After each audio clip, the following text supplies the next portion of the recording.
Hi, it's Renee from Mighty Narwhal, and today we're going to be talking about player safety calibration techniques. This is going to be slightly different from the story calibration ones because it's going to be all about you, the player, and your safety and your comfort.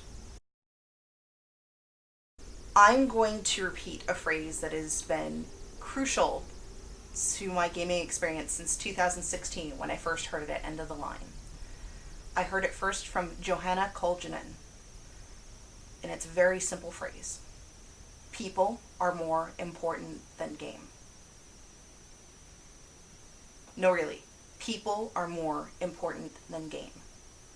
Your safety as a player is more important than any in-game experience or any character feelings that you may be feeling or someone else's story.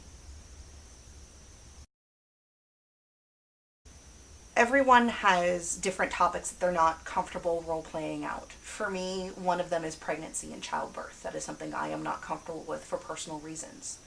Everyone is going to have something that they just don't want to experience as part of their role-play. That may include systemic oppression. This may include drug addiction or alcohol abuse or sexual violence. And that is okay. People should not have to traumatize themselves just to have a good time at a LARP. Some topics are just not going to be allowed at Mighty Narwhal Productions events. A lot of the topics are going to be covered in our code of conduct. You, as a player, should never be forced to roleplay something you are not comfortable with. This also applies to staff. Members of staff may say, I am not comfortable running this particular scene for you because of the content. And that should be respected. So why are safety techniques important for LARP? LARP is a very heavy emotional activity. It engages your limbic system, which is the system that handles hormones, your fight or flight response. Your limbic system doesn't know the difference between a role-played experience or real-life trauma. So you're going to feel those heavy emotions as part of LARP if you're heavily immersed. And that's okay. Our goal is to create an environment where you feel safe and comfortable having these experiences and are not going to traumatize yourself in the process. Life experience can create real trauma. We can't possibly know what experiences that other players around us may have had that could cause them real harm if they're simulated in a LARP or even brought up as a topic. Don't put yourself in a situation where you are going to cause yourself real harm. And don't be afraid to use the safety techniques that we have specifically to protect yourself. Some of the techniques I'm going to be covering today are going to be more based on gestures, while others are going to be primarily verbalizations. That said, these techniques may end up having to be adapted to use a different method of delivery depending on the environment. For example, something that's gesture-based isn't going to work well if you're in an environment that it's poorly lit or that you can't see. Something that is verbalization-based may not work very well if you're in a position where you can't hear very well because there's a lot of people talking around you, or if you're naturally hard of hearing. It is okay and encouraged to adapt these safety techniques to a method that will be useful for the players who are using them. I personally can't process audio very well if there's a lot of people talking around me. I may call it noise soup. If there's a lot of people talking around me, something that would be normally verbalized, such as that's not in my contract, might be better expressed for me as a gesture as opposed to somebody saying it because I may not catch that somebody has said those particular words. Make sure that you check in with folks if they have any other sensory processing issues that may require you to adapt your safety techniques accordingly. One of our safety tools is the clapper. If you're familiar with any sort of movie making techniques, you're familiar with this clapperboard. This is an indication whether or not you need to start a scene or cut a scene depending on various aspects, whether someone has flubbed their line or if there needs to be a lighting adjustment or if just something is not okay in the scene. This is how the Morra system has adapted the OK check-in system, which was initially developed by Maury Brown and Johanna Koljonen. This is our movie-style take fitting within the Morra cinematic role-playing system. So, if you find yourself in a situation where you're role-playing with somebody who seems genuinely emotionally distraught and you're not sure if it is just role-play or if the player themselves are really upset, you can just do a simple clapper motion. You just kind of like this, or even just like this, so you can simulate a clapperboard. If they're okay, they'll just close their hands quietly.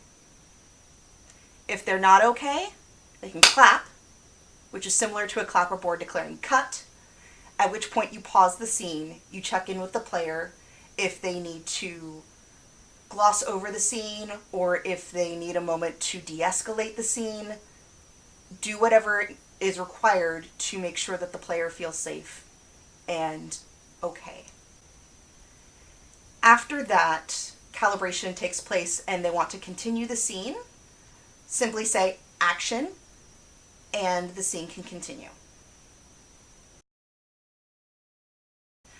That's Not in My Contract is a cinematic adaptation of The X Card by John Stavropoulos. The X Card initially started out as something to indicate that a particular topic was out of bounds or not appropriate for a particular table's play. In Morra, we use That's Not in My Contract to indicate that a particular topic in a scene is not a comfortable place for either a character or a player. If someone says, that's not in my contract, whatever scene involved that particular topic is struck from continuity.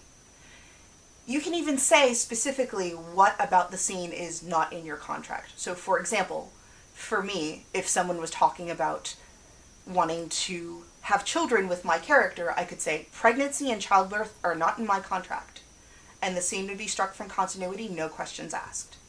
When you're ready to continue, again, players will say action and the scene resumes with the topic that is not in your contract completely struck. Don't bring it up again. The final technique we'll be covering in this video is fade to black. If an event occurs with your character that you're not comfortable playing out, but you're okay with it happening to your character, you can request fade to black. In that particular instance, a director must be summoned and caught up to speed on the events that occurred so far. At which point, the director takes responsibility for the character that has requested the fade to black, and they can either narrate an end to the scene, or play the scene out as the other players in the scene may wish.